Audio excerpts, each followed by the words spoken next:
प्यार या करियर। आज की इस जनरेशन ने प्यार के अर्थ का अनर्थ बना दिया है। आपकी नजर में प्यार जरूरी है या करियर? ऑब्वियसली करियर होगा। प्यार का सही मायना अपने काम से, अपने आप से, अपने परिवार से, अपने दोस्तों से होता है, ना कि किसी सोना बाबू बेबी से। यार आप अगर आज इस इश्क नाम के कीड़े से आजाद होकर अपने करियर पर ध्यान दोगे, अपने गोल्स पर फोकस करोगे, तो आपको वो सब कुछ मिलेगा जो आप पाना चाहते हो, चाहे वो नेम हो, फेम हो या पैसा हो। अगर आप अपने करियर की परवाह किए बिना किसी से प्यार की भीख मांगते हो तो ये आपकी सेल्फ रिस्पेक्ट के खिलाफ है। आप जो भी ये वीडियो देख रहे हो, आप में से 90% लोग मिडिल क्लास फैमिली से होंगे। आप में से कईयों के घर 100 रुपए को लेकर चिक चिक होती होगी। क्या आपको नहीं लगता कि आपके घर की हालत बद से बदतर है? क्या आपको नहीं लगता कि इस मिडिल क्लास के टैग को केवल आप ही आपकी फैमिली के सिर से हटा सकते हो? क्या आपको नहीं लगता कि आप में आपके परिवार की गरीबी दूर करने की एक उम्मीद है जो आपके परिवार और लोगों ने आपसे की है? देखो, आप मानो या ना मानो, मेरा मानना है कि आप में वो सारी क्षमता है जो आपकी फैमिली के मिडिल क्लास के टैग को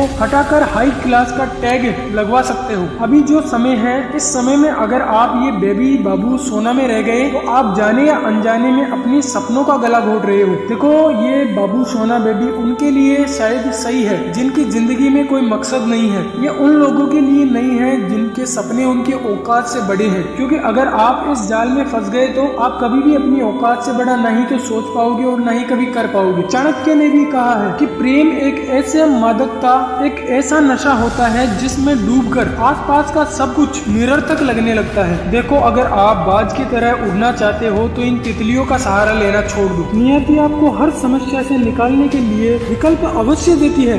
बस फर्क इतना है कि आप समय पर दिए गए नियति के संकेत को समझ पाते हैं या नहीं। जब कभी आत्मसम्मान और प्रेम में चुनाव करना पड़े तो हमेशा आत्मसम्मान का ही चुनाव करें, क्योंकि प्रेम परमानेंट नहीं है। लेकिन आप अगर अपने आत्मसम्मान को अपनी नजर में गिरा देंगे तो ये कभी भी वापस नहीं आएगा। देखो, उड़ा देती है नींदें कुछ जिम्मेदारियां घर की, वरना रात भर जागने वाला हर इंसान आशिक नहीं होता। देखो यार, एक जनरेशन ऐसी थी जब उनसे गलतियां होती थी तो वो उसे छोड़ते नहीं थे। वो अपनी छोटी से छोटी गलतियों को भी ढूंढ ढूंढ कर निकालते थे और उसे ठीक करके आगे बढ़ते थे। लेकिन हमारी जनरेशन में यही प्रॉब्लम है। अगर आपके देखे हुए सपनों में प्रॉब्लम्स या थोड़े कांटे दिखाई देते हैं तो आप अपना सपना ही छोड़ देते हैं। अगर मंजिल आपको नहीं मिल रही तो अपने रास्तों को बदलो, न कि मंजिल को। जब किसी लड़के का दिल टूटता है तो वो नशा करने लगता है, ड्रग्स लेता है, अपने शरीर को नुकसान पहुंचाता है और कहीं तो सुसाइड भी कर लेते हैं। ये समाधान नहीं है। अगर सच में तुम्हारा दिल टूटा है तो अपने आप को एक लक्ष्य दो और उसे पाने में अपनी समग्र ऊर्जा लगा दो। और लक्ष्य की प्राप्ति के बाद तुम्हें उनके पास जाने की जरूरत नहीं है जिन्होंने तुम्हारा दिल तोड़ा है। वो खुद तुम्हारे पास चलकर आएंगे। अगर मिली है जिंदगी तो कोई मकसद भी रखिए।